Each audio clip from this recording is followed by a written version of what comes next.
Hey everyone, I'm Rohan from Online Help Guide, and in this video I will show you how to download Moodle on your device. Moodle is a popular platform for online learning, and having the app on your device makes accessing courses more convenient.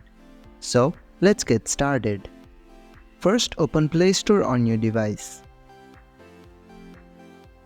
Tap on the search icon located at the bottom right corner of your screen.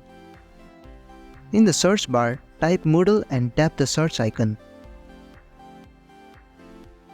Then you will see the Moodle app in the search results. Tap on it. Finally, tap Install to download the app to your device. And that's how you can download the Moodle app on your device. Thank you for watching Online Help Guide. I hope this video was helpful. If it was, then hit the like button and comment below if you have any questions or feedback. Also, if you are new to our channel, please subscribe and hit the bell icon so you won't miss our upcoming videos.